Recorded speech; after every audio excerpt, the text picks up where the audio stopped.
Et si la plus grande erreur de votre vie avait été de prétendre ne pas l'aimer? David Whitmore avait engagé R. Morgan pour jouer le rôle de sa femme pendant 1 an. Pas de sentiments, pas d'effleurement qui s'éternise. Mais lorsqu'il la vit sourire à un autre homme, quelque chose de sauvage s'éveilla en lui. Jalousie. Désir. Possessivité. Et cette nuit-là, quand leurs lèvres se rencontrèrent enfin, ils surent tous deux la vérité, ce mensonge était devenu la réalité la plus dangereuse de leur vie. Si cette histoire vous a touché, abonnez-vous à la chaîne, laissez un j'aime et devenez membre pour obtenir un accès anticipé aux prochaines histoires. Et si vous avez senti que cela valait vraiment la peine d'être écouté, cliquez également sur le bouton au Super Thanks. Votre geste fait toute la différence et nous aide à continuer à vous apporter des histoires qui vous émeuvent. David Whitmore se tenait devant les immenses baies vitrées de son bureau au 42e étage, Manhattan s'étendant sous ses pieds comme un royaume qu'il avait bâti de ses propres mains. La ville vibrait de vie, d'ambition, de pouvoir, tout ce qu'il comprenait, tout ce qu'il contrôlait. Mais ce jour-là, le contrôle lui glissait entre les doigts comme du sable fin. 30 jours, David. La voix de son avocat résonnait dans son esprit, clinique et implacable. Si vous n'êtes pas marié avant votre 35e anniversaire, le contrôle des propriétés Whitmore revient à votre tante Helena. Vous savez qu'elle démantèlera tout ce que votre père a construit. Il serra les poings. Le testament était un piège, une ultime tentative de son père pour le forcer à se ranger, à devenir l'homme qu'il ne serait jamais. David ne croyait pas à l'amour. Il croyait aux chiffres, aux contrats, aux clauses bien rédigées. L'amour était une illusion vendue dans les films et les romans de gare. Alors, il ferait ce qu'il faisait toujours, résoudre le problème comme une transaction commerciale. 3 semaines plus tard, il trouva la solution.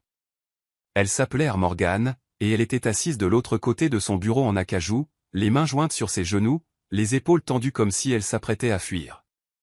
Mais elle ne fuirait pas. Il le savait. Il avait vu le désespoir dans ses yeux dès qu'elle était entrée. Le genre de désespoir qui transforme les gens fiers en négociateurs silencieux. David l'étudia avec la même froideur qu'il analysait les rapports financiers. Des cheveux bruns foncés tombaient en ondulations naturelles sur ses épaules, encadrant un visage aux traits délicats mais forts. Elle ne portait pas de maquillage excessif. Juste une touche légère qui faisait ressortir la couleur ambrée de ses yeux, des yeux qui brillaient d'un mélange d'orgueil blessé et de besoin urgent. Elle portait une simple robe vert olive qui contrastait avec l'opulence du bureau. Elle n'essayait pas d'impressionner, ne prétendait pas être ce qu'elle n'était pas, et pour une raison qu'il ne pouvait expliquer, cela le dérangeait plus que de raison. Donc, commença-t-il, sa voix contrôlée et professionnelle, vous comprenez les termes? Releva les yeux et, pour la première fois, leurs regards se croisèrent vraiment. Ce fut comme un éclair fendant l'air entre eux, un courant électrique qui fit sauter un battement au cœur de David. Il cligna des yeux, repoussant cette sensation. Impossible. Je comprends, répondit-elle, la voix ferme mais un peu rauque. 1 an. Un mariage sur papier. Pas d'implication réelle. Et à la fin, vous me versez assez pour sauver la pépinière de ma famille. Exactement. Il s'adossa dans son fauteuil, croisant les bras. Vous emménagez dans mon appartement. Nous apparaissons ensemble aux événements publics. Nous convainquons ma famille que c'est réel, aussi simple que cela. Simple, répéta-t-elle, mais il y avait une pointe d'ironie dans sa voix. Elle se mordit la lèvre inférieure, un geste inconscient qui fit tomber le regard de David sur sa bouche. Des lèvres pleines, naturellement roses, sans rouge à lèvres. Il imagina, une fraction de seconde, ce que ce serait de les embrasser, et l'image le prit totalement au dépourvu. Il s'éclaircit la gorge, chassant cette pensée. Des questions? Hésita. Puis, d'une voix plus basse, presque vulnérable, elle demanda. Pourquoi moi? Vous auriez pu choisir n'importe quelle femme à New York. Des mannequins, des mondaines, quelqu'un qui s'intégrerait mieux à votre monde. David la fixa un long moment. La vérité, c'est qu'il ne le savait pas lui-même. Son assistant avait présenté 5 candidates, toutes parfaitement convenables. Mais quand il avait vu le CV d'art paysagiste talentueuse, propriétaire d'une pépinière familiale en difficulté, aucune connexion avec l'élite de Manhattan, quelque chose en lui avait cliqué. Elle était une outsider. Elle ne voulait rien de lui, sauf l'argent. Elle n'essaierait pas de transformer cela en quelque chose de plus. Du moins, c'est ce qu'il pensait. Parce que vous ne vous attacherez pas, répondit-il froidement. Vous savez que c'est une affaire. Vous ne créerez pas d'attente. Une ombre passa dans son regard, de la douleur peut-être, ou de la déception, mais elle hocha la tête. Vous avez raison. Elle tendit la main, formelle, pour sceller l'accord. David regarda cette main délicate, les longs doigts, les ongles courts et propres, des mains qui travaillaient la terre, qui créaient la vie là où il n'y en avait pas. Il prit sa main. Et le monde s'arrêta. Le contact fut une étincelle. Sa peau était douce, mais ses paumes présentaient une légère rugosité, marque d'une vie de travail honnête. Ses doigts s'enroulèrent autour des siens, et il sentit la chaleur irradiée du point de contact, remonter le long de son bras, se répandre dans sa poitrine. Elle le sentit aussi. Il le vit dans ses yeux, la façon dont ses pupilles se dilatèrent, la façon dont son souffle se coupa un instant. Ils restèrent ainsi, mains jointes, regards verrouillés, l'air entrevibrant de quelque chose qu'aucun des deux ne voulait nommer. David relâcha sa main brusquement, comme s'il s'était brûlé. « Je vous enverrai le contrat pour relecture, » dit-il, la voix plus rauque que prévu. « Emménagez d'ici vendredi. » Art se leva, ajustant son sac sur son épaule, mais avant de partir, elle tourna la tête et ses yeux rencontrèrent les siens une fois de plus. « David, » dit-elle doucement, « vous avez peut-être l'habitude de tout contrôler, mais certaines choses ne se contrôlent pas. » Puis elle partit. David resta seul dans le bureau, le silence pesant sur lui comme une présence physique. Il regarda sa propre main, sentant encore la chaleur de son toucher, la texture de sa peau contre la sienne. Pour la première fois depuis des années, David Whitmore ressentait quelque chose qu'il ne pouvait ni calculer, ni prédire, ni commander. Et cela le terrifiait.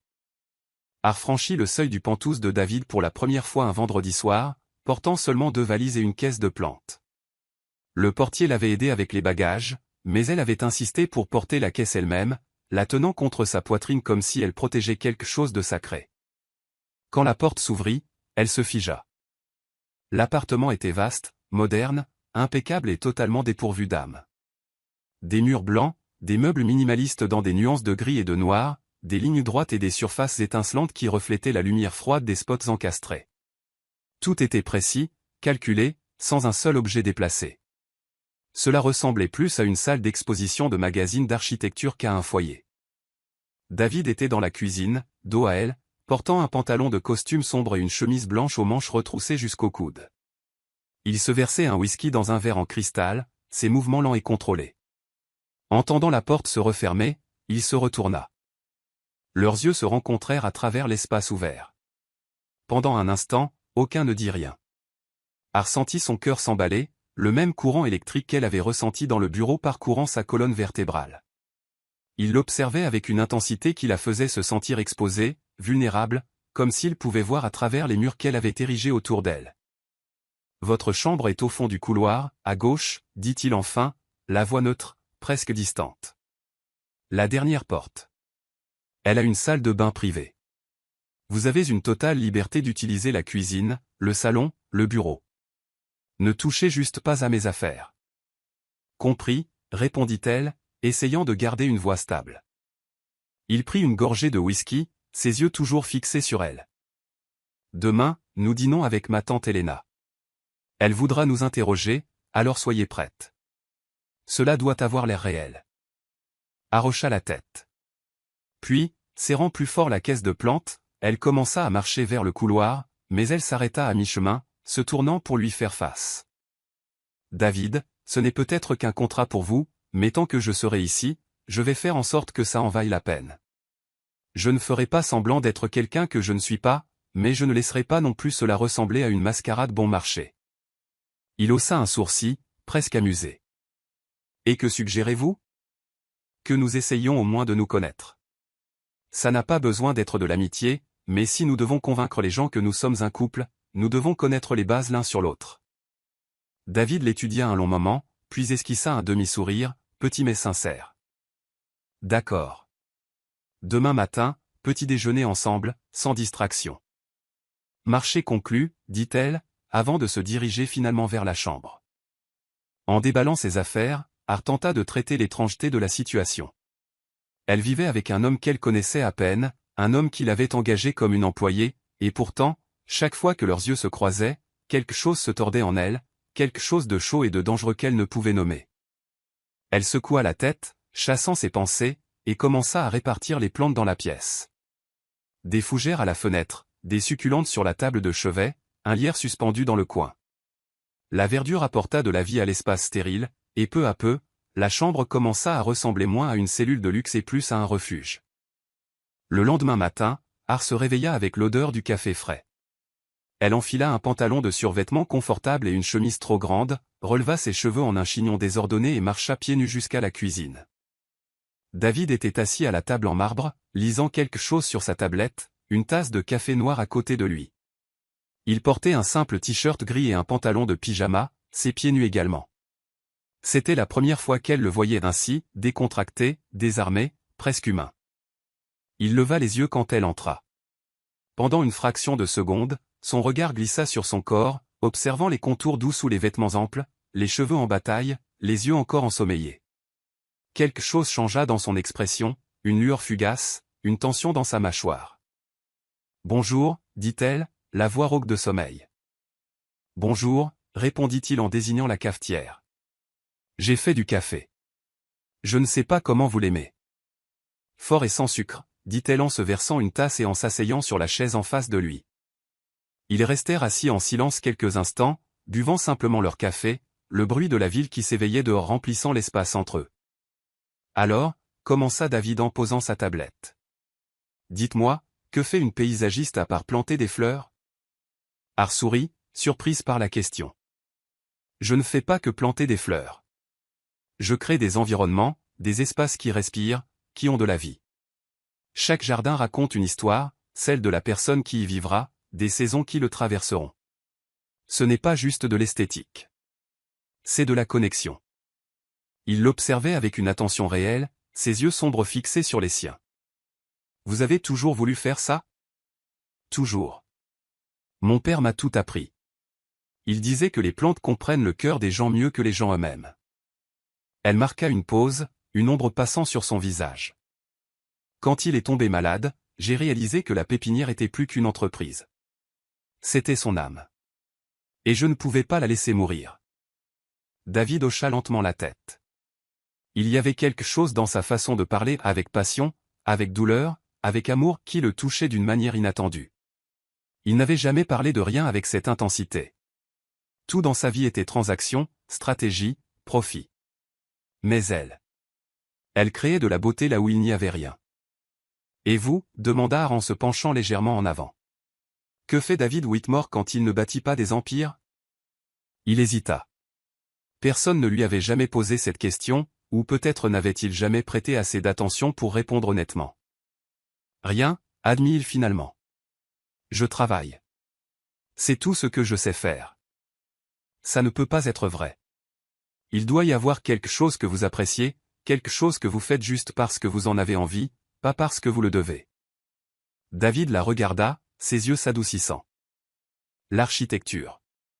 Avant de reprendre l'entreprise, je voulais dessiner des maisons. Pas des gratte-ciels commerciaux ou des complexes de bureaux.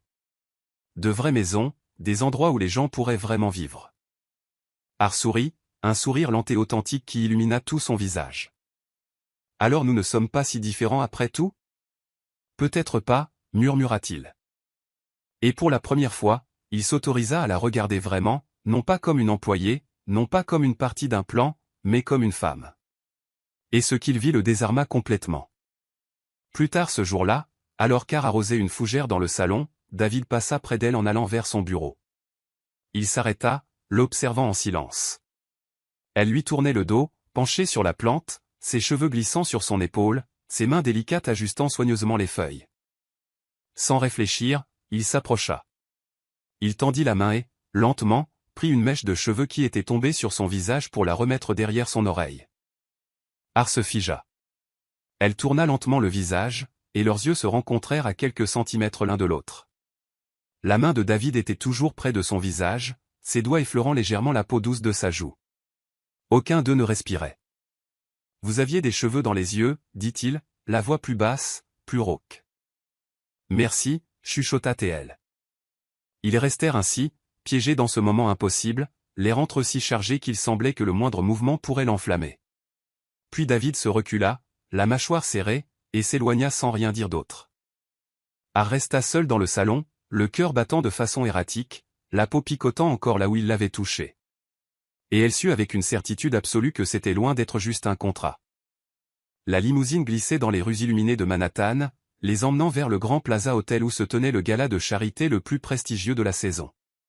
Art regardait les lumières de la ville par la fenêtre, essayant de calmer la nervosité qui dansait dans son estomac. C'était leur première apparition publique en tant que couple. Elle portait une robe que David avait fait envoyer à l'appartement cet après-midi-là, une pièce en satin couleur champagne avec de fines bretelles et un décolleté modeste qui épousait ses courbes avec élégance, sans être osé. Le tissu glissait sur sa peau comme de l'eau, reflétant la douce lumière à l'intérieur de la voiture. Elle avait relevé ses cheveux en un chignon bas et lâche, laissant quelques mèches encadrer son visage. Son maquillage était doux, naturel, mettant juste en valeur ses yeux ambrés et ses lèvres roses. David était assis à côté d'elle, le regard fixé sur son téléphone, vérifiant ses emails avec la même froideur professionnelle que toujours. Il portait un smoking impeccable, le tissu noir contrastant avec la chemise blanche immaculée, le nœud papillon parfaitement ajusté. Il avait l'air sculpté dans le marbre, beau, intouchable, distant. Mais alors, il leva les yeux et la vit. L'air quitta ses poumons comme s'il avait reçu un coup de poing. Il l'observa lentement, ses yeux voyageant de ses chaussures à talons fins jusqu'à son visage délicat, s'attardant sur les courbes douces que la robe suggérait sans révéler. Elle n'essayait pas d'impressionner. Elle n'en avait pas besoin. Elle était éblouissante. « Tu es. » commença-t-il, mais sa voix se brisa. Il s'éclaircit la gorge. « Tu es magnifique. » Art tourna son visage vers lui, ses yeux rencontrant les siens dans la pénombre de la voiture. Une douce rougeur monta à ses joues. « Merci, murmura-t-elle. Vous êtes très élégant aussi. » Il faillit sourire. Faillit. Au lieu de cela, il tendit la main, prenant la sienne doucement. « Tu te souviens des règles ? Sourire ? Faire signe de la main ? Prétendre que je suis amoureuse de toi ? Récita-t-elle, mais il y avait une pointe d'ironie dans sa voix. Ça ne devrait pas être si difficile. Quelque chose passa dans son regard. De la surprise, peut-être, ou quelque chose de plus dangereux. Il pressa légèrement sa main, son pouce caressant l'intérieur de son poignet, là où son pouls battait rapidement. Il le sentit. Elle savait qu'il le sentait. « On verra bien, » dit-il, la voix basse, presque un défi. Quand ils sortirent de la voiture, les flashs des appareils photo explosèrent autour d'eux. Les photographes criaient le nom de David, lui demandant de regarder par ici, par là, mais il ne lâcha pas la main d'Art. Au contraire, il la tira plus près, sa main glissant dans le creux de ses reins, ses doigts s'étalant sur le tissu chaud de la robe. Elle sentit le contact comme une marque au fer rouge. Chaque point où ses doigts pressaient contre sa peau à travers le fin tissu vibrait d'une conscience aiguë, presque douloureuse. Elle leva les yeux vers lui, et il la regarda en retour, ses yeux sombres intenses, possessifs. « Souris » chuchota-t-il contre son oreille, sa bouche si proche qu'elle sentit la chaleur de son souffle sur sa peau. « Tu es ma femme maintenant. » Un frisson parcourut son échine, mais elle obéit, souriant aux caméras alors qu'il marchait vers l'entrée de l'hôtel. À l'intérieur de la salle de gala, l'atmosphère était opulente. Des lustres en cristal pendaient du haut plafond, des tables couvertes de nappes en lin blanc, des fleurs exotiques en arrangements élaborés, et des centaines d'invités vêtus de leurs plus beaux atours, parlant, riant, buvant du champagne dans des flûtes en cristal. David la guida à travers la foule avec sa main toujours dans son dos, la présentant à des cadres, des hommes d'affaires, des mondains. Elle souriait, saluait, faisait semblant d'appartenir à ce monde de luxe et de superficialité. Mais à l'intérieur, elle se sentait comme une intruse, une impostrice vêtue de soie. C'est alors que c'est arrivé. Un homme grand aux cheveux blonds et au sourire charmeur s'approcha d'eux. Il portait un costume bleu marine bien coupé et tenait une flûte de champagne avec des involtures. « David Whitmore » dit l'homme en tendant la main. « Marcus Hale. Nous nous sommes rencontrés à la conférence sur l'investissement l'année dernière. » David lui serra la main avec une froideur professionnelle. « Marcus. Ravi de vous revoir. » Mais alors, les yeux de Marcus se tournèrent vers Art, et ils y restèrent.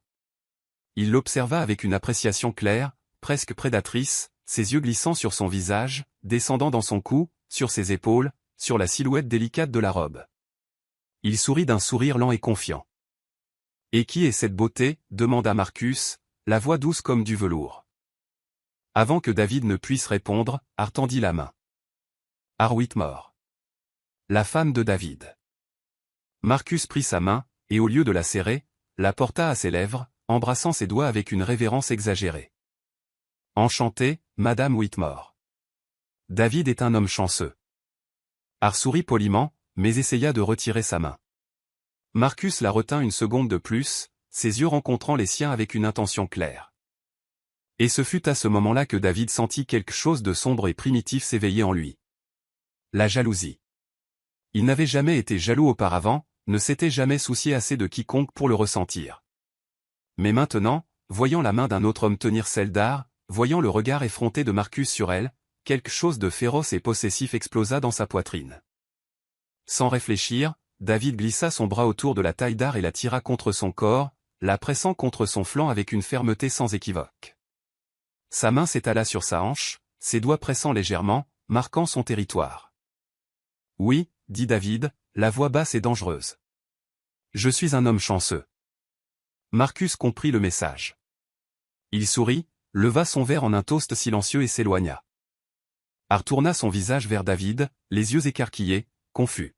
« C'était quoi ça ?» « Ça, » dit-il, la mâchoire serrée, c'était un homme qui ne sait pas reconnaître les limites. Il était juste poli. Il te dévorait des yeux. Elle cligna des yeux, surprise par l'intensité dans sa voix. « David, tu es jaloux ?» Il la fixa, ses yeux sombres brûlants. Il ne répondit pas.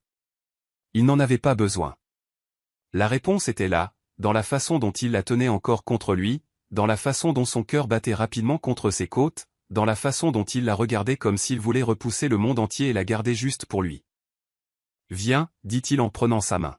« Dansons. » Il la conduisit sur la piste de danse, où d'autres couples glissaient déjà au son d'une valse douce. Il plaça une main sur sa taille, l'autre tenant sa main, et la tira tout contre lui, plus près que la danse ne l'exigeait, plus près qu'il n'était convenable. Leurs corps se touchaient en des points impossibles à ignorer, sa poitrine effleurant la sienne à chaque respiration, leurs hanches s'alignaient. Sa main, étalée dans son dos, brûlait à travers le fin tissu de la robe. Ils commencèrent à danser, bougeant en parfaite synchronisation, comme s'ils avaient fait cela 1000 fois auparavant. Mais ce qui dominait n'était pas les pas. C'était la tension, la conscience aiguë de l'autre, le désir pulsant entre eux comme un cœur vivant. Har leva les yeux vers lui et leurs regards se croisèrent. Il l'observait avec une intensité qui lui fit oublier de respirer. « Pourquoi as-tu fait ça ?» demanda-t-elle, la voix basse, presque un murmure. « Pourquoi as-tu agi comme si j'étais vraiment à toi ?» David la fit tourner, puis la ramena vers lui, encore plus près. Ses lèvres étaient à quelques centimètres des siennes maintenant, si proches qu'elle pouvait sentir la chaleur de son souffle sur sa bouche. Parce qu'à ce moment-là, chuchota-t-il, ses yeux tombant sur ses lèvres, je voulais que ce soit vrai. Le cœur d'Har s'arrêta. Le monde autour d'eux disparut. Il n'y avait que lui, ses yeux sombres brûlant dans les siens, sa main chaude dans son dos, son corps ferme pressé contre le sien. Il allait l'embrasser. Elle le savait. Elle pouvait le voir dans la façon dont il inclinait la tête, dans la façon dont ses yeux se fermaient légèrement, dans la façon dont ses lèvres s'approchaient des siennes, millimètre par millimètre. Mais alors, la musique s'arrêta. David se recula brusquement, la mâchoire serrée, la respiration inégale. Il lâcha sa main comme s'il s'était brûlé. « Désolé » murmura-t-il. « Je me suis laissé emporter. » Et avant qu'elle ne puisse répondre, il se tourna et disparut dans la foule. Har resta seul sur la piste de danse, son corps vibrant encore de son contact, son cœur battant hors de contrôle, ses lèvres picotant de l'anticipation d'un baiser qui avait failli arriver. Et elle sut avec une certitude absolue que rien de tout cela n'était plus de la comédie. La semaine suivante se déroula dans une étrange danse de proximité et de distance. David partait tôt pour le bureau et rentrait tard, évitant Har chaque fois que possible. Elle le remarquait. Elle sentait son absence comme une présence fantôme dans l'appartement vide, comme s'il fuyait quelque chose qu'aucun d'eux n'avait le courage de nommer. Mais ce jeudi après-midi-là, tout changea. Arrêtée dans le salon, arrangeant un vase de lys blanc qu'elle avait acheté au marché aux fleurs, quand elle entendit la clé tourner dans la serrure. Elle regarda l'horloge. 14 heures. David ne rentrait jamais aussitôt. La porte s'ouvrit et il entra, le visage tendu, les épaules rigides. Derrière lui vint une femme élégante aux cheveux gris parfaitement coiffés, portant un tailleur Chanel impeccable et un sac à main de créateur. Ses yeux étaient tranchants comme des lames, scannant l'environnement avec une désapprobation à peine dissimulée. « Ah » dit David, la voix contrôlée mais avec une pointe d'urgence. « Voici ma tante, Eleanor Whitmore. » Le cœur d'Art s'emballa. Eleanor. La femme qui essaierait de prendre le contrôle de l'entreprise si le mariage ne semblait pas réel. La femme qu'il devait convaincre à tout prix. Art essuya ses mains sur le tablier qu'elle portait et s'approcha, tendant la main avec un sourire poli. « Madame Whitmore, quel plaisir de vous rencontrer enfin. David parle de vous tout le temps. » Eleanor lui serra la main froidement, ses yeux voyageant sur Art de la tête aux pieds, évaluant, jugeant. « C'est intéressant. Il ne m'a jamais parlé de vous jusqu'au jour du mariage. Plutôt soudain, ne trouvez-vous pas ?» La tension dans l'air était palpable. Art sentit le regard de David sur elle, attendant, observant comment elle réagirait. Elle sourit. Un sourire doux mais sincère. Parfois, les meilleures choses de la vie arrivent quand on s'y attend le moins. Quand j'ai rencontré David, c'était comme si tout prenait sens pour la première fois. Eleanor haussa un sourcil, clairement sceptique. Comme c'est romantique. Et où vous êtes-vous rencontrés, exactement ? À la pépinière de ma famille, répondit Art sans hésitation. David cherchait des plantes pour le hall d'un de ses immeubles. Je l'ai aidé à choisir et nous avons fini par parler pendant des heures. Il est revenu le lendemain, et le lendemain, et le surlendemain. David la regardait avec une expression illisible. Elle improvisait, créant une histoire sur laquelle il ne s'était jamais mis d'accord, mais d'une certaine manière. Cela sonnait vrai. Cela ressemblait à quelque chose qui aurait pu arriver dans un autre univers, dans une autre vie. Murmura Eleanor, marchant dans le salon, ses yeux examinant chaque détail. Elle s'arrêta en voyant les plantes dispersées dans chaque coin. Fougères, succulentes, orchidées, lierres suspendues. Vous avez certainement apporté de la vie à cet endroit. David a toujours eu une préférence pour les environnements plus stériles. Il avait juste besoin de quelqu'un pour lui montrer que la beauté peut être fonctionnelle aussi, dit Art en se déplaçant pour se tenir aux côtés de David. Elle toucha légèrement son bras, un geste décontracté, mais l'électricité entre eux était indéniable. Il fait toujours semblant de ne pas aimer les plantes, mais dès qu'il pense que je ne regarde pas, il arrose les succulentes. David tourna la tête vers elle, les yeux écarquillés, surpris. Elle avait menti. Il n'avait jamais touché aux plantes. Mais il y avait quelque chose dans la façon dont elle le regardait avec une affection sincère, avec complicité qui lui donnait envie que ce soit vrai. Eleanor observait l'interaction avec une attention de faucon. « Et vous dormez ensemble, je présume. » Le silence tomba comme un lourd rideau. Art sentit le sang monter à ses joues. Elle et David dormaient toujours dans des chambres séparées, comme le contrat le stipulait. Mais Eleanor ne pouvait pas le savoir. Avant que David ne puisse répondre, Art rit, un rire doux, presque timide. « Madame Whitmore, avec tout le respect que je vous dois, notre vie intime est. Eh bien, intime. » Elle se tourna vers David et, sans prévenir, plaça sa main sur sa nuque, l'attirant vers le bas. Ses lèvres effleurèrent sa joue dans un baiser rapide, mais assez proche de sa bouche pour sembler être plus que ce qu'il était. Puis elle ajusta doucement sa cravate, ses doigts glissant sur le tissu, s'attardant plus longtemps que nécessaire. « Ta cravate est encore de travers, » murmura-t-elle, ses yeux rencontrant les siens avec une fausse intimité qui semblait dangereusement réelle. David se figea. Il sentit son contact comme du feu, ses doigts doux contre son cou, son souffle si proche qu'il pouvait sentir le doux parfum de lavande et quelque chose d'autre, quelque chose qui n'était qu'elle. Le baiser sur sa joue brûlait plus que n'importe quel contact précédent, et la façon dont elle le regardait maintenant, comme s'il était la seule personne au monde, fit se serrer quelque chose dans sa poitrine. Il plaça sa main sur la sienne, la tenant contre son torse, là où son cœur battait de façon erratique. « Merci, mon amour, dit-il, la voix plus basse, plus rauque que prévu. Eleanor observa avec des yeux plissés.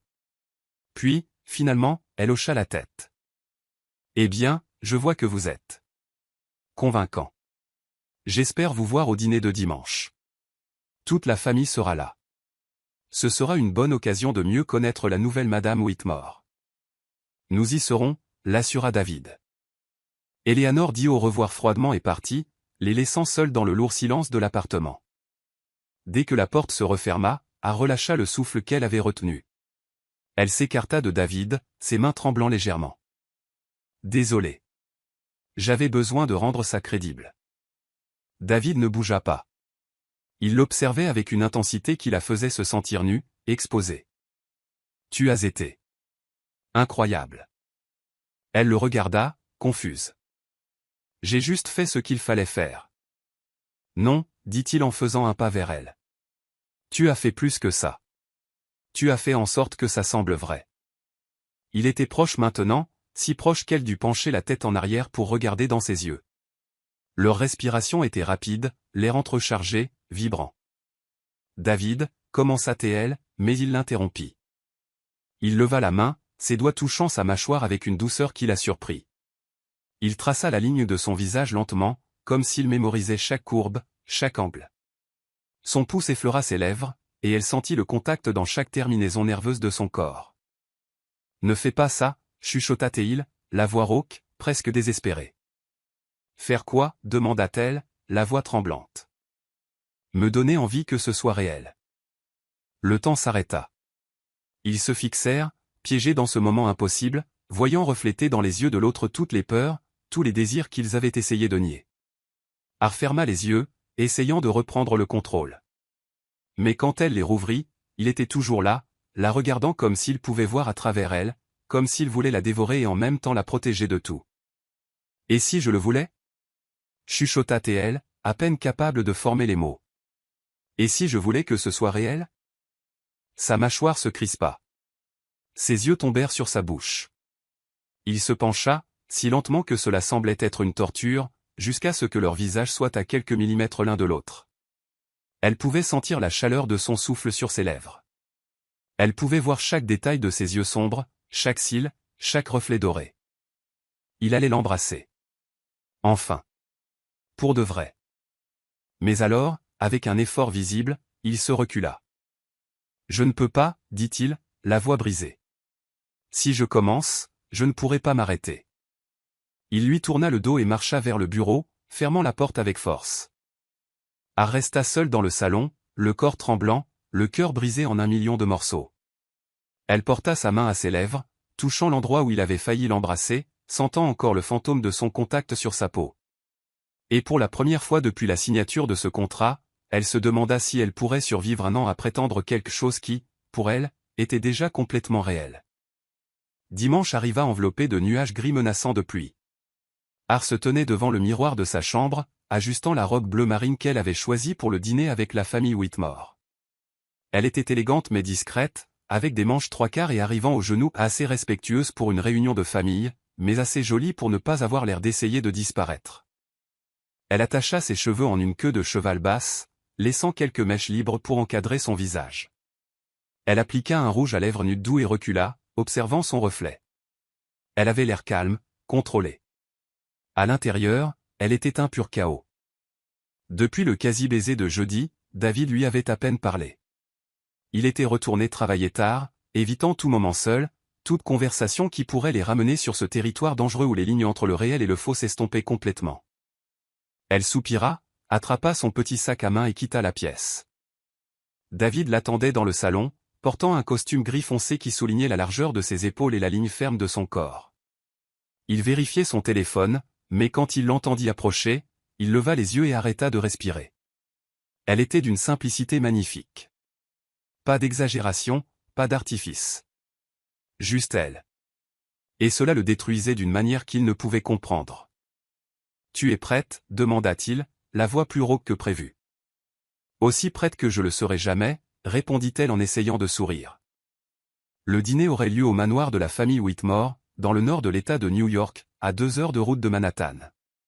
Ils firent le trajet dans un silence tendu, le chauffeur les guidant alors que la ville cédait la place à des paysages arborés et de vastes propriétés. Quand ils arrivèrent, Ar sentit son estomac se tordre.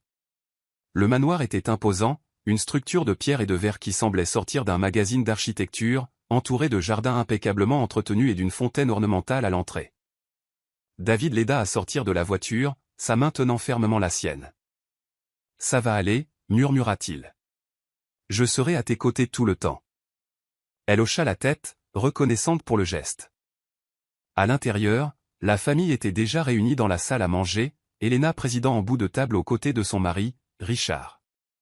Il y avait aussi les cousins de David, quelques cadres de l'entreprise, et Art se figea.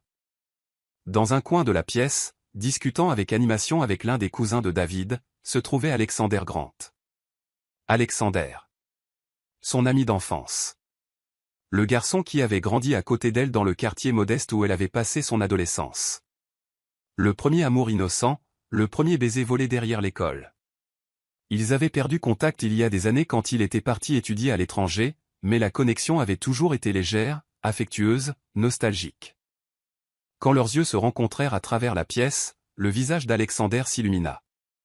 Il s'excusa auprès du cousin de David et marcha rapidement vers Art, les bras ouverts. Ah! Mon Dieu! C'est vraiment toi? Il l'enveloppa dans une étreinte chaleureuse, la pressant contre sa poitrine avec une familiarité sincère. Elle rit, surprise et heureuse. Alex, qu'est-ce que tu fais ici? Je travaille avec les propriétés Whitmore maintenant. Je suis le nouveau directeur du développement durable, expliqua-t-il en se reculant un peu mais gardant ses mains sur ses épaules. Tu es magnifique, encore plus belle que dans mes souvenirs. Art sentit le rouge monter à ses joues. Merci. Tu as l'air en forme aussi. David observait tout, de près. Il regardait la façon dont l'homme touchait Art, la façon dont elle lui souriait à un sourire ouvert, authentique, sans les barrières qu'elle gardait toujours avec lui. La façon dont ses yeux brillaient en lui parlant, comme s'il était quelqu'un qui comptait vraiment. Quelque chose de sombre et violent se tordit dans la poitrine de David. Jalousie. Pure et incontrôlable. Il s'approcha, la mâchoire serrée, et plaça sa main possessivement sur la taille d'Art, l'attirant contre lui. Mon amour, dit-il, la voix basse mais chargée de quelque chose de dangereux. Tu ne me présentes pas ton ami? Art sentit le changement en lui immédiatement, la tension dans son toucher, la froideur dans sa voix. Elle regarda David, confuse, et vit quelque chose de féroce brûler dans ses yeux. David, voici Alexander Grant. Nous avons grandi ensemble. Alex, voici mon mari, David Whitmore. Les deux hommes se fixèrent, et l'air entre eux crépitait pratiquement d'une hostilité à peine dissimulée. Alexander tendit la main, et David la serra avec une force inutile. Enchanté, dit David, sans une once de sincérité. Le plaisir est pour moi, répondit Alexander, le sourire n'atteignant pas ses yeux. Art et moi avons une longue histoire. Nous sommes très proches. La main de David se resserra sur la taille d'Art. Elle faillit laisser échapper un hoquet de surprise. C'est intéressant, dit David, la voix dangereusement calme. Elle ne m'a jamais parlé de vous. Peut-être parce que certaines choses du passé sont trop intimes pour être partagées, provoqua Alexander, ses yeux glissant vers ceux d'Art avec une affection indubitable. David sentit quelque chose se briser en lui. La rationalité, le contrôle qu'il avait toujours maintenu. Tout s'effondra à l'idée que cet homme connaissait Art d'une manière qu'il ne connaîtrait jamais, qu'il l'avait touché, embrassé, peut-être aimé avant même que David ne sache qu'elle existait. Le dîner fut une torture. Art était assise entre David et Alexander, et chaque fois qu'Alexander se penchait pour chuchoter quelque chose de drôle à son oreille, chaque fois qu'elle riait de cette manière insouciante, David sentait la jalousie grandir comme une bête en cage. Il toucha à peine à sa nourriture. Ses yeux étaient fixés sur Art, observant chaque mouvement, chaque sourire, chaque contact décontracté qu'Alexander s'autorisait. Après le dîner, il y eut une petite réception dans la salle de bal du manoir, avec musique live et boissons. Art discutait avec quelques cousins de David quand Alexander s'approcha de nouveau, tendant la main. « Tu danses avec moi? Pour le bon vieux temps ?» Avant qu'Art ne puisse répondre, David apparut de nulle part, se plaçant entre eux. « Elle a déjà un partenaire, dit-il, la voix froide comme la glace. Alexander sourit, amusé. « Bien sûr. Désolé, je ne voulais pas causer de problème. » Mais David avait déjà saisi la main d'Art et l'avait entraînée sur la piste de danse. Il la tira contre lui avec force, sa main étalée dans son dos, pressant leur corps l'un contre l'autre de manière indubitable, possessive. La musique était lente, douce, mais ce qui vibrait entre eux était tout sauf doux. « David. Qu'est-ce qui te prend ?» chuchota Art, essayant de garder la voix basse pour ne pas attirer l'attention. Il te regarde comme s'il voulait te dévorer, siffla David, ses yeux brûlants dans les siens. C'est juste un ami. Un ami? David rit sans humour. Il te regarde comme s'il te désirait encore. Comme s'il pensait avoir un droit sur toi. Arrêta de bouger, les yeux écarquillés. Et toi? Comment me regardes-tu, David? La question le prit au dépourvu. Il ouvrit la bouche, mais aucun mot ne sortit. Comment la regardait-il? Comme si elle était à lui. Comme si personne d'autre n'avait le droit de la toucher, de la faire sourire, de connaître les secrets qu'elle gardait. Comme s'il mourait d'envie de la revendiquer, de la marquer comme sienne de toutes les manières possibles. Mais il ne pouvait pas dire ça. Il ne devait pas. Au lieu de répondre, il la fit tourner et la ramena contre lui encore plus près, leurs hanches verrouillées ensemble, leurs cœurs battant l'un contre l'autre. Et pendant un instant, rien d'autre n'exista. Je te regarde, chuchota-t-il finalement, la voix rauque, comme si tu étais à moi. Complètement à moi. L'air quitta ses poumons. Elle leva les yeux et leurs regards se croisèrent. Sombre, intense, plein d'un désir qui ne pouvait plus être nié. Le monde autour d'eux disparut. La musique, les gens, tout devint un flou lointain. Il n'y avait que David, la tenant comme si elle était la seule chose qui importait dans l'univers entier. Et à ce moment-là, Arsukel était complètement perdu. Perdu en lui, dans son toucher, dans son regard, dans l'homme qui prétendait ne rien ressentir, mais qui la regardait comme si elle était tout. Le trajet de retour vers Manhattan fut un tourbillon silencieux d'émotions étouffées. David gardait les yeux fixés sur la fenêtre, regardant les lumières de l'autoroute passer en éclairs rapides, mais son esprit était entièrement focalisé sur la femme assise à côté de lui. Elle restait également silencieuse, les mains jointes sur ses genoux, serrant ses doigts assez fort pour blanchir ses jointures. La tension à l'intérieur de la voiture était presque palpable, comme un orage sur le point d'éclater. Quand ils arrivèrent enfin aux Pentouzes, il était plus de minuit. L'appartement était plongé dans la pénombre, seule la lumière de la ville traversant les baies vitrées créait des motifs argentés sur le sol poli. Elle rentra la première, retirant ses talons et les laissant près de la porte. Ses pieds nus touchèrent le sol froid, et elle soupira de soulagement, mais la tension restait, un poids sur sa poitrine qui l'empêchait de respirer correctement. David ferma la porte derrière lui et resta immobile un moment, l'observant. Elle lui tournait le dos, les épaules tendues, la tête légèrement baissée. Même à distance, il pouvait sentir la frustration émaner d'elle par vagues. Ah, commença-t-il, mais elle l'interrompit. Tu n'avais aucun droit, dit-elle, la voix basse mais chargée d'émotion.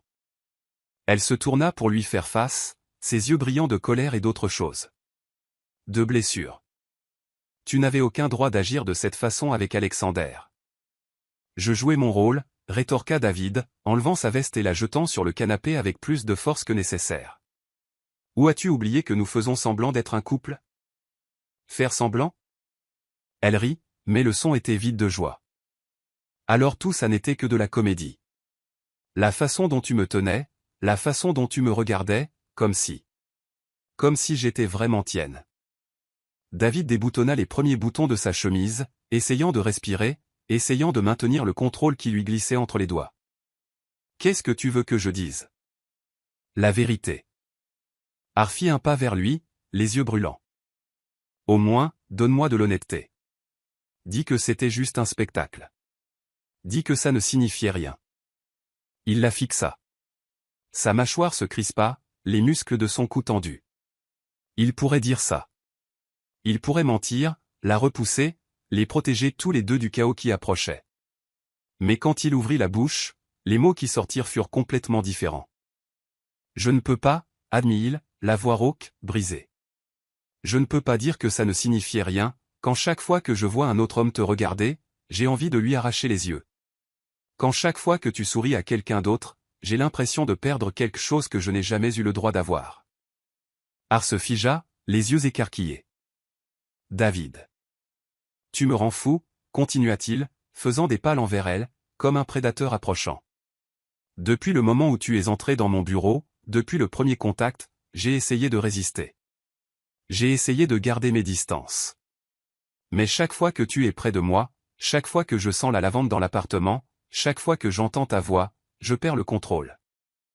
Elle recula instinctivement, mais il continua d'avancer jusqu'à ce que son dos touche le mur froid. Il plaça ses mains de chaque côté de sa tête, la piégeant mais sans la toucher. Pourtant, l'espace entre leurs corps était minime, chargé d'électricité et de désirs réprimés. « Alors dis-moi, » chuchota Théil, le visage à quelques centimètres du sien. « Qu'est-ce que tu veux de moi, ah? Tu veux que je prétende que ce n'est que du business? Que je fasse semblant de ne pas penser à toi chaque soir avant de dormir?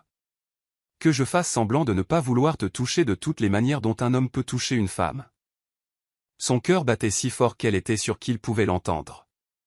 Ses jambes étaient faibles, tremblantes, mais elle leva le menton, refusant de détourner le regard. « Non, » chuchota Théil.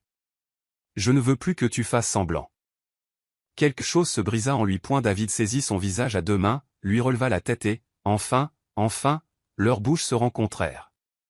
Ce baiser fut une explosion. Tout le désir refoulé, toute la tension accumulée au fil des semaines, tout remonta à la surface dans un baiser à la fois désespéré et d'une intimité bouleversante. Il l'embrassait comme s'il mourait de soif et qu'elle était l'eau vive. Comme s'il voulait la mémoriser, la consumeur, l'intégrer à sa propre chair. Sa bouche se mouvait sur la sienne avec faim, avec besoin, avec une passion dont aucun d'eux ne soupçonnait l'existence. Arès répondit avec la même intensité. Ses mains remontèrent le long du torse de David, sentant les muscles tendus sous le tissu fin de sa chemise, puis glissèrent jusqu'à sa nuque, ses doigts s'en mêlant dans ses cheveux sombres pour le tirer plus près. Il grogna contre sa bouche, un son sourd et guttural qui se répercuta dans le corps de la jeune femme comme une onde de choc. Les mains de David descendirent de son visage vers son cou, puis vers ses épaules, explorant, découvrant, marquant son territoire. Elle cambra son corps contre lui, et David sentit ses courbes douces se presser contre son torse. Cela faillit le briser. Il approfondit le baiser, sa langue glissant contre la sienne, goûtant, explorant, revendiquant. Arès laissa échapper un soupir brisé qu'il captura de sa bouche, le transformant en quelque chose de plus, en une promesse, un désir, un abandon. Ses mains descendirent le long de son dos, sentant la chaleur de sa peau à travers le tissu de sa robe. Il la serra davantage, éliminant tout espace entre eux, et lorsque leurs hanches se scellèrent, ils frissonnèrent tous deux face à l'intensité de la sensation. « Arès » murmura-t-il contre sa bouche, la voix rauque, presque méconnaissable. « Si tu veux que je m'arrête. Dis-le maintenant. » Elle ouvrit les yeux, et il y vit tout ce qu'il avait besoin de savoir. Le désir. Le besoin. L'abandon. « Ne t'arrête pas, » chuchota Théil. « N'ose surtout pas t'arrêter. » Il la souleva dans un mouvement fluide, elle enroula ses jambes autour de sa taille et ses bras autour de son cou. Il la porta le long du couloir sans cesser de l'embrasser, des baisers profonds et affamés qui volaient l'air de leurs poumons. Arrivé dans la chambre, il la déposa sur le lit avec précaution, comme si elle était une chose précieuse et fragile, mais le regard qu'il posait sur elle n'avait rien de délicat. Il y resta un instant immobile, à la contempler, les cheveux étalés sur l'oreiller, les lèvres gonflées par leurs baisers, les yeux brillants de désir. Elle était la plus belle chose qu'il eût jamais vue. « Tu es magnifique » murmura-t-il, la voix chargée de révérence. Elle tendit la main et il la saisit, entrelaçant leurs doigts. Puis, lentement, il se pencha sur elle, soutenant son poids sur ses coudes pour ne pas l'écraser. Leurs regards se croisèrent dans la pénombre et, pendant un long moment, aucun d'eux ne bougea. Ils respiraient simplement à l'unisson, cœurs battant au même rythme, âmes se reconnaissant l'une l'autre. Puis il l'embrassa à nouveau, mais cette fois c'était différent, plus lent, plus profond, comme s'ils avaient tout le temps du monde. Ses mains l'exploraient avec vénération, glissant le long de ses bras, de sa taille, de ses hanches. Chaque contact était une découverte, chaque soupir une révélation. Arès cambra le dos lorsque les lèvres de David descendirent le long de son cou, déposant de doux baisers sur la ligne délicate menant à sa clavicule. Elle ferma les yeux, se perdant dans la sensation, dans ses mains traçant des motifs sur sa peau, dans sa bouche vénérant chaque centimètre qu'elle atteignait. David, souffla Théil, ses doigts glissant sur ses larges épaules, sentant la force contenue, la tension d'un homme essayant de se contrôler alors qu'il ne voulait que se perdre complètement. « Je suis là » murmura-t-il contre sa peau, d'une voix douce et rassurante. « Je suis juste là. » Et cette nuit-là, dans le silence de la chambre éclairée seulement par les lumières de la ville, ils se donnèrent l'un à l'autre, non pas dans le cadre d'un contrat, non pas comme une affaire commerciale, mais comme deux personnes cessant enfin de lutter contre l'inévitable. Chaque toucher était une promesse, chaque baiser une confession, chaque soupir un aveu. Lorsqu'ils s'allongèrent enfin dans les bras l'un de l'autre, la respiration encore rapide, les corps entrelacés sous les draps, Arès posa sa tête sur la poitrine de David, écoutant le rythme apaisant de ce cœur qui battait pour elle. Ce n'était pas censé se passer comme ça, chuchota Théel dans l'obscurité. David passa ses doigts dans ses cheveux, avec douceur et tendresse. Je sais. Mais je n'ai jamais rien voulu d'autre, admit-elle, la voix tremblante. Il la serra plus fort, embrassant le sommet de sa tête. Moi non plus. À cet instant, ils surent tous deux qu'ils avaient franchi une ligne dont il n'y avait pas de retour. La lumière du matin traversa les rideaux ouverts, baignant la pièce de douces teintes dorées. Arès s'éveilla lentement, sentant la chaleur d'un corps contre le sien, un bras puissant enroulé autour de sa taille, le souffle calme de David contre sa nuque. Pendant un instant, elle resta parfaitement immobile, se contentant de ressentir le poids de son bras, son odeur, quelque chose de boisé, de masculin, de réconfortant, le son de son cœur battant en phase avec le sien. Elle tourna légèrement le visage et le trouva déjà réveillé, l'observant avec une intensité qui lui noua l'estomac. « Bonjour » murmura-t-il, la voix encore rauque de sommeil. « Bonjour » chuchota Théel en retour. Ils restèrent ainsi de longues minutes, à se regarder, comme s'ils mémorisaient chaque détail, chaque ligne, chaque expression. Il n'y avait aucune urgence, aucun monde extérieur. Il n'y avait que deux, suspendus dans cet instant parfait. David leva la main et caressa son visage du revers des doigts, traçant la ligne de sa mâchoire, la courbe de sa joue, ses lèvres douces. Arès ferma les yeux sous ce contact, un soupir lui échappant. « Es-tu réel » demanda-t-il, si doucement qu'elle l'entendit à peine. Elle ouvrit les yeux et découvrit une vulnérabilité inédite dans les siens. David Whitmore, l'homme qui contrôlait tout, qui commandait des empires, qui ne montrait jamais de faiblesse, la regardait comme si elle était la seule chose réelle dans un monde d'illusions. « Je suis réel » promit-elle en plaçant sa main sur la sienne pour la presser contre sa joue. « Et toi aussi. » Il se pencha et l'embrassa, lentement, doucement, comme s'il avait l'éternité pour la savourer. Ce n'était pas le baiser désespéré de la veille, c'était quelque chose de plus profond, de plus vrai, une promesse scellée dans le silence. Lorsqu'ils se séparèrent, Arès s'allongea contre son torse, ses doigts traçant des motifs paresseux sur sa peau chaude. « Qu'est-ce qu'on fait maintenant » demanda-t-elle, la voix chargée d'incertitude. David garda le silence un moment, réfléchissant. Puis il dit, « On fait ce qui nous semble juste. Pas de plan, pas de contrat. Juste. Nous. » Elle sourit contre sa poitrine. « Tu peux faire ça? Vivre sans plan ?» Il rit, un son grave et sincère qui résonna dans son torse. « Pour toi, j'essaierai. » Les jours qui suivirent furent comme un rêve. David commença à rentrer plus tôt, apportant des fleurs, toujours différentes, toujours choisies à la main, des roses couleur pêche, des lys blancs, des tulipes jaunes. Il les tendait à Arès avec un demi-sourire timide, comme s'il n'était pas sûr de bien faire, et elle le remerciait toujours d'un baiser tendre qui se transformait en quelque chose de plus profond, de plus nécessaire. Ils cuisinaient ensemble, ou du moins essayaient. David était une catastrophe en cuisine, brûlant tout ce qu'il touchait, mais Arès riait et lui apprenait patiemment, guidant ses mains, corrigeant ses erreurs par des baisers volés et des contacts qui n'étaient jamais vraiment innocents. Le soir, après le dîner, il s'asseyait sur le canapé. Arès se blottissait contre lui pendant qu'il lisait à haute voix. De la poésie, des romans, même des articles d'architecture qu'elle faisait semblant de comprendre, juste pour entendre sa voix. Et quand la nuit tombait vraiment, ils se donnaient à nouveau l'un à l'autre. Chaque fois était une découverte. Chaque contact une révélation. Un vendredi soir, 3 semaines après cette première nuit, David rentra plus tôt que d'habitude.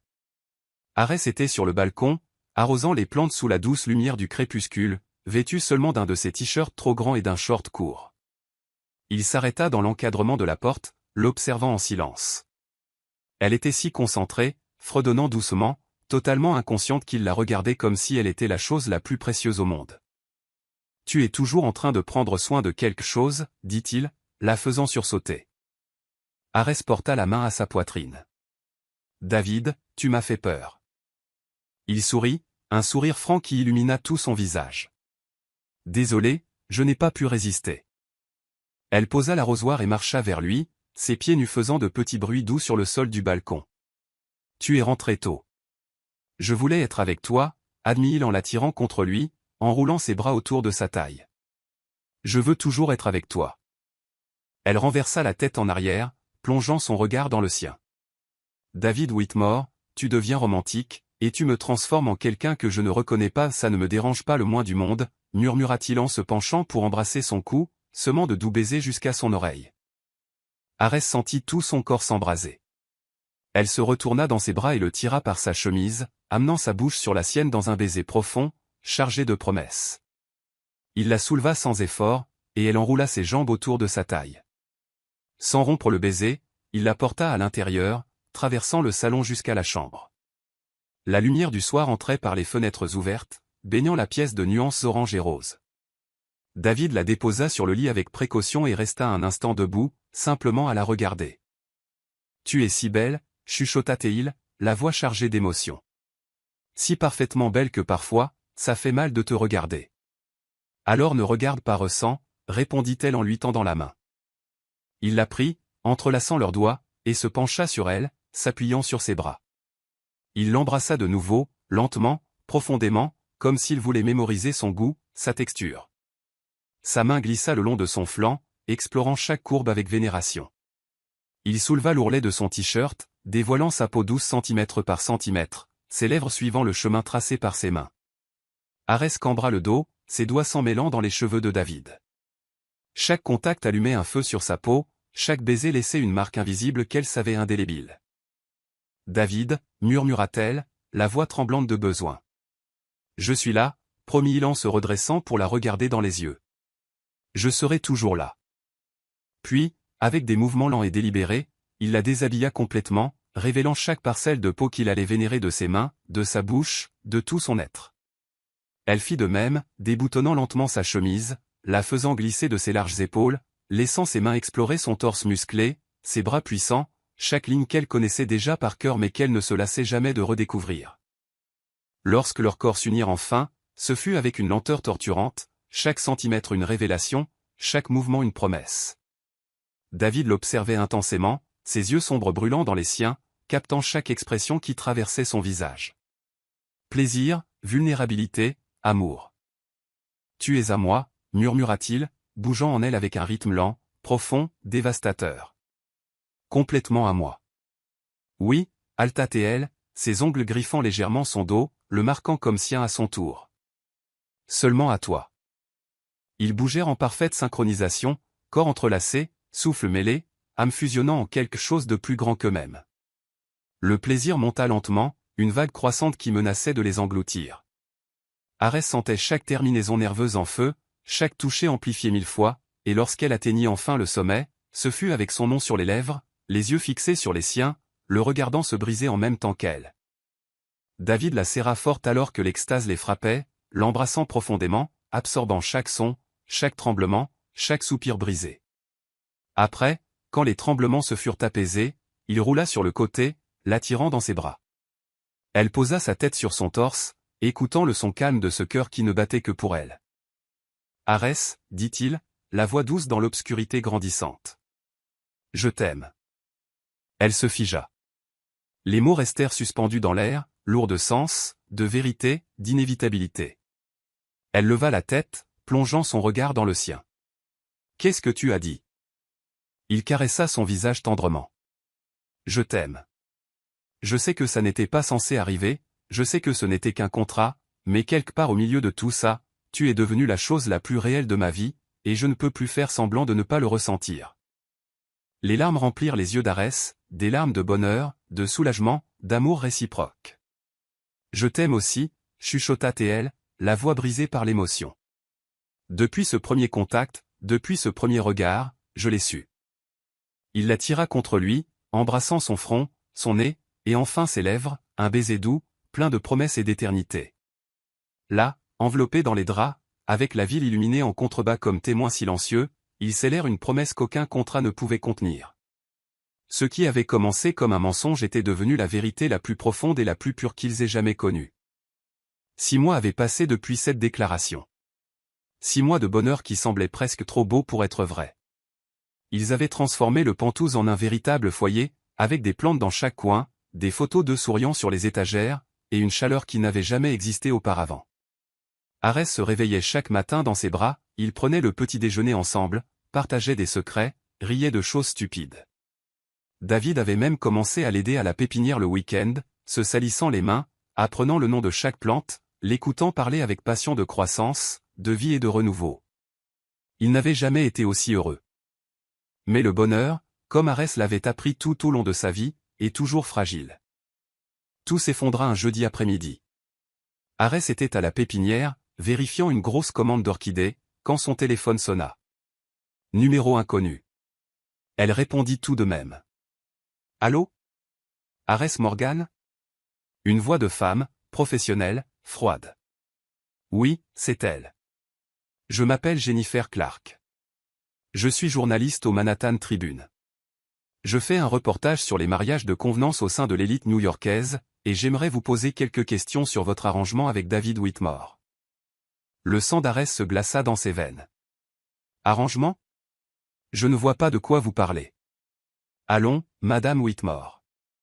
J'ai des copies du contrat original. 1 an de faux mariage en échange d'argent pour sauver l'entreprise familiale. Très intéressant, n'est-ce pas? Surtout quand on sait que David devait se marier pour garder le contrôle de la société. Arès sentit le sol se dérober sous ses pieds. Qui vous a donné ça? Une source fiable.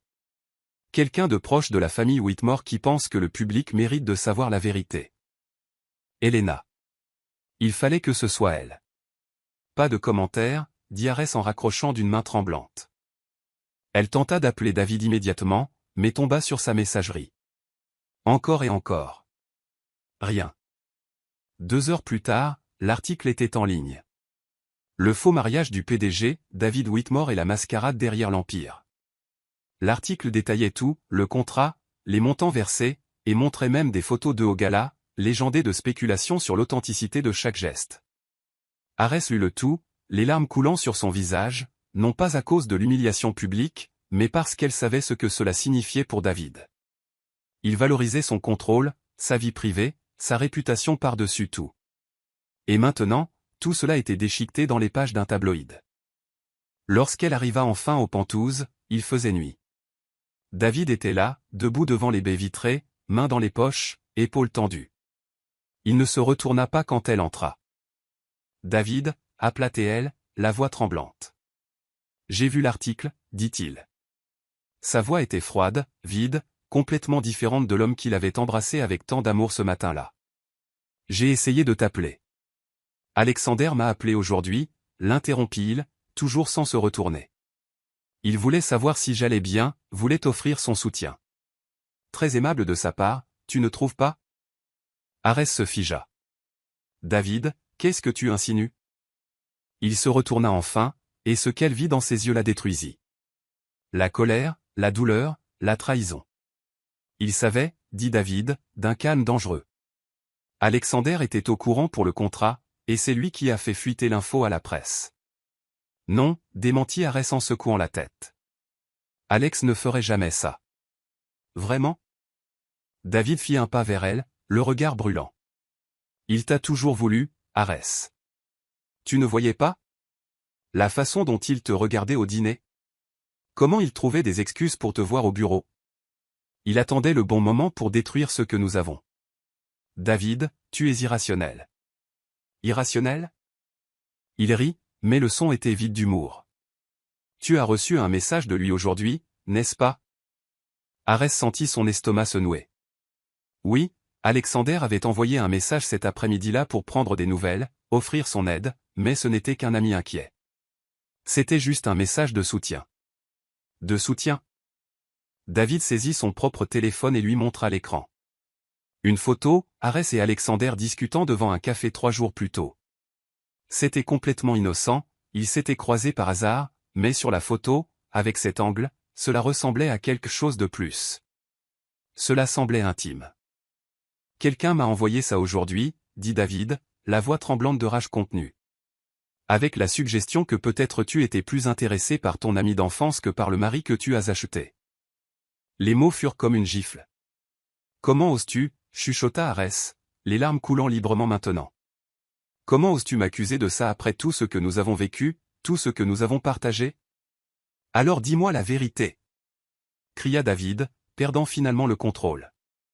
Dis-moi qu'il n'y a rien entre vous deux, dis-moi qu'il ne signifie rien. C'est mon ami. Hurla Arès en retour. C'est tout. Mais tu es tellement aveuglé par la jalousie, tellement obsédé par le contrôle, que tu ne peux pas voir la différence. Alors pourquoi ne m'as-tu pas parlé de ce café? Parce que ce n'était rien. Parce que je ne pensais pas devoir te rapporter chaque détail de ma vie. Le silence tomba entre eux, lourd comme une chape de plomb. David passa une main dans ses cheveux, la frustration et la douleur gravées sur son visage. Peut-être que c'était ça le problème depuis le début. Peut-être que tout ça a été une erreur. Arès sentit son cœur voler en éclats. Une erreur? Tu appelles ce que nous avons une erreur? Ce que nous avons a été construit sur un mensonge, dit-il, la voix basse mais coupante comme du verre. Un contrat, de l'argent, de la convenance. Peut-être que ça n'a jamais été réel. Ne dis pas ça, murmura-t-elle, la voix brisée. Tu sais que c'est réel. Tu sais ce que nous ressentons. Je ne sais plus rien, l'interrompit-il en lui tournant le dos. Je pense que tu devrais partir. Quoi? Le contrat se termine dans 6 mois, mais on ne peut pas continuer comme ça. Je ne peux pas, va-t'en, Arès. Juste. Pars.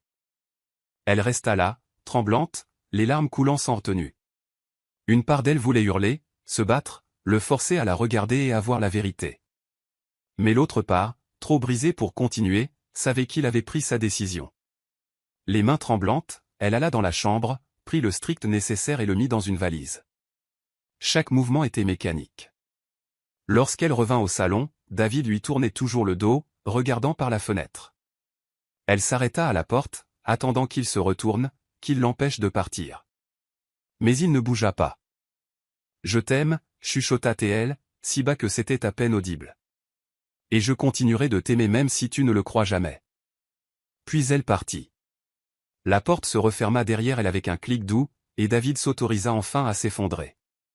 Il tomba à genoux, les mains couvrant son visage, des sanglots déchirant sa poitrine.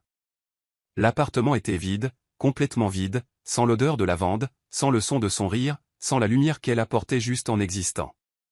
Il regarda les plantes qu'elle avait laissées, qui allaient commencer à dépérir sans ses soins, le lit où ils avaient partagé tant de nuits, la cuisine où ils avaient ri en brûlant des dîners, et il réalisa trop tard qu'il avait détruit la seule chose qui comptait vraiment. Il avait perdu la femme qui le faisait se sentir vivant, et cette fois, aucun contrat ne pourrait la ramener. 3 mois passèrent. 3 mois qui semblèrent une éternité. David s'enterra dans le travail, passant 16, 18 heures par jour au bureau pour échapper au vide qui consumait sa vie. Mais rien ne comblait le trou laissé par Arès. Le Penthouse était resté tel quel. Il n'avait touché à rien.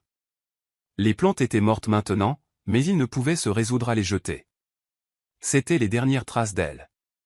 Il dormait sur le canapé, incapable d'entrer dans la chambre qui sentait encore son parfum. Puis, un lundi gris, tout changea. Alexander entra dans le bureau de David sans prévenir. « Il faut qu'on parle » dit Alexander en fermant la porte. David ne leva même pas les yeux de ses documents. « Je n'ai rien à te dire. »« Eh bien moi, j'ai beaucoup de choses à te dire. » Alexander s'approcha du bureau, les mains posées sur l'acajou poli. « Tu es un idiot, Whitmore. » David leva les yeux, le regard plissé. « Surveille tes paroles. »« Pourquoi? Tu vas me virer? Vas-y. Mais d'abord, tu vas m'écouter. Je n'ai pas fait fuiter l'histoire. Je ne ferai jamais ça à Arès. Si tu avais arrêté de penser avec ton ego blessé une seconde, tu l'aurais réalisé. » David garda le silence, la mâchoire serrée. « C'était Éléonore, » continua Alexander. « Ta chère tante. Elle a engagé un détective privé qui a piraté les emails de ton avocat. Elle voulait te détruire, détruire le mariage, prendre le contrôle de la société. Et tu l'as laissé faire. » Le sang de David se glaça. « Comment sais-tu cela? » Parce que j'ai enquêté. Contrairement à toi, je tiens assez à Arès pour chercher la vérité au lieu de l'accuser. Alexander se pencha, les yeux brûlants. « Je l'aime, David. Depuis toujours. Mais pas comme tu le penses. C'est ma meilleure amie. Ma sœur en tout sauf par le sang. J'aurais donné ma vie pour la voir heureuse. Et elle l'était. Avec toi. David sentit quelque chose se briser en lui. Est-ce qu'elle va bien? Bien? Alexander rit jaune. Elle est anéantie, David. Elle est retournée à la pépinière, travaille jusqu'à l'épuisement, mange à peine, dort à peine. Elle sourit aux clients, mais quiconque la connaît vraiment voit qu'elle ne fait que survivre.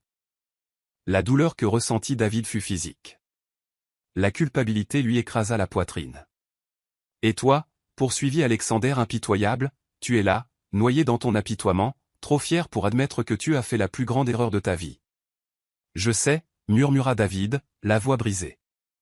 Je sais que j'ai tout gâché. Alors répare ça. David ouvrit les yeux, fixant Alexander. Comment? Comment réparer quelque chose que j'ai brisé si complètement? Tu vas la voir. Sans fierté, sans ego. Tu te mets à genoux et tu supplies son pardon. Et si elle te renvoie, ce qui est possible, tu l'acceptes. Mais au moins, tu auras essayé. David resta silencieux un long moment, puis hocha la tête.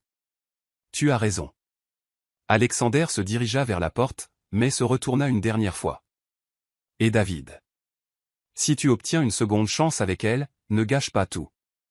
Parce que la prochaine fois, il n'y aura pas de retour possible. 2 jours plus tard, David gara sa voiture devant la pépinière familiale Morgan. C'était un samedi ensoleillé. Il vit Arès à travers les vitres. Elle portait un jean délavé, un simple t-shirt vert et des gants de jardinage. Il y avait de la terre sur ses joues. Elle souriait à un client âgé, mais David vit ce que les autres ne voyaient pas, le sourire n'atteignait pas ses yeux. Elle semblait éteinte. Il prit une profonde inspiration et entra. La clochette tinta. Arès leva les yeux. En le voyant, elle se figea, blêmie, manqua de s'effondrer, puis remit son masque professionnel en place. « Je peux vous aider ?» demanda-t-elle d'une voix neutre. David s'approcha doucement, comme on approche un animal effrayé. « Arès, peut-on parler ?»« Je travaille » répondit-elle en détournant le regard. « Si tu veux acheter quelque chose. »« Je ne suis pas venu acheter. »« S'il te plaît, juste 5 minutes. » Elle hésita, puis soupira, retira ses gants et l'emmena vers une petite zone réservée au fond de la pépinière. « Qu'est-ce que tu veux, David ?» Il la regarda vraiment, notant les cernes, la perte de poids, la tristesse qui émanait d'elle. « Je suis venu m'excuser » commença-t-il, la voix rauque. « Pour ce que j'ai dit, pour t'avoir accusé, pour ne pas t'avoir fait confiance. »« Merci pour les excuses, » dit-elle froidement. « Accepté. »« Maintenant, si ça ne te dérange pas, j'ai démissionné, » l'interrompit-il. Arès s'arrêta, les yeux écarquillés. « Quoi? » J'ai démissionné de mon poste de PDG. J'ai renoncé au contrôle de l'entreprise. Elena peut tout avoir. Je m'en fiche désormais. Pourquoi? Murmura-t-elle, confuse. Cette entreprise était tout pour toi.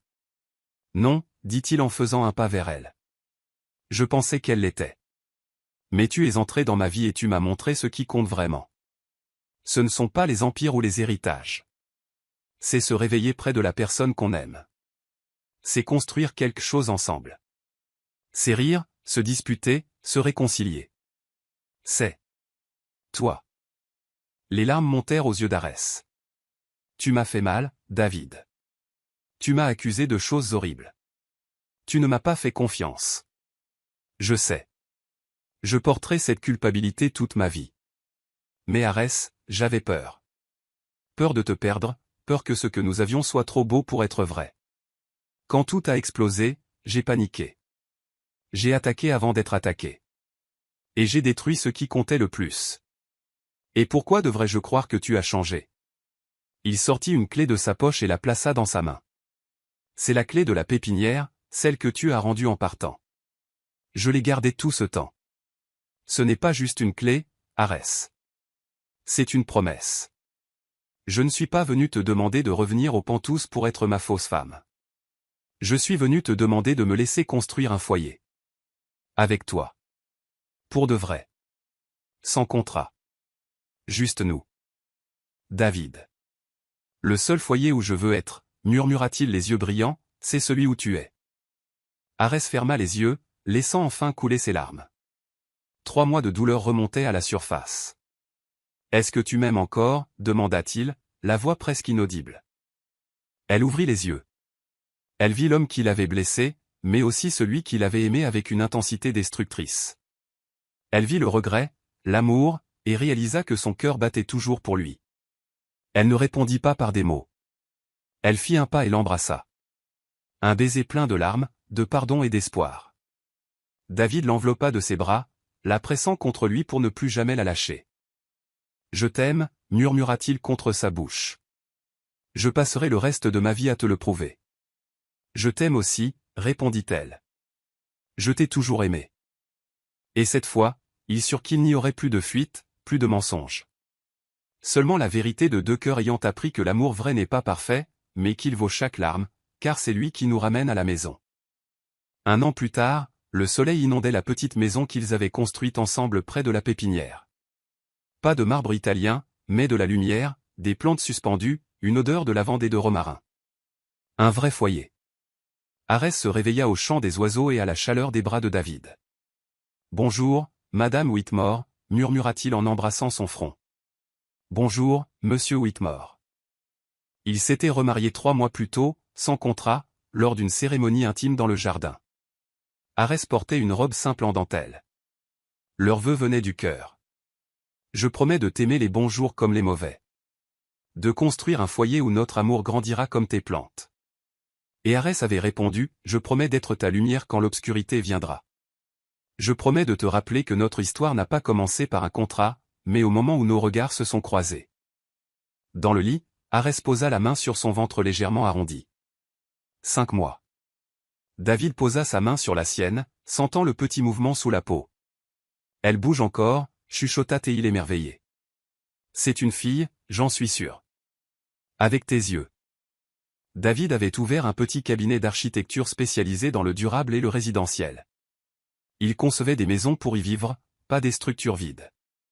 La pépinière prospérait. Le père d'Arès était rétabli. Alexander était resté leur ami et fréquentait une architecte charmante. Ce samedi matin, ils prirent le petit déjeuner sous le porche. David lisait un article sur le design biophilique, Arès arrosait. « Tu sais que tu pourrais engager quelqu'un pour faire ça » dit David. « Et rater le meilleur moment de ma journée ? Jamais. » Il la regarda avec cet amour qui la faisait se sentir unique. « Viens là. » Il la prit sur ses genoux. « Es-tu heureuse ? Plus que je n'ai jamais rêvé de l'être. Et toi ? Je ne savais même pas que ce bonheur existait avant toi. Tu m'as appris à construire ce qui compte vraiment. » Le soir venu, assis dans un grand hamac sous les étoiles, David lisait de la poésie à voix haute. Elle marche dans la beauté, pareil à la nuit de climat sans nuages et de cieux étoilés. Arès sourit, la tête sur son torse. Tu sais que je ne comprends pas la moitié de ce que tu lis ? Ça n'a pas d'importance. J'aime juste te lire. Après un silence paisible, Arès dit, David. Merci. Pourquoi ? De t'être battu pour nous. De m'avoir montré que l'amour vaut le risque. Il la serra plus fort. Tu m'as sauvé, Arès.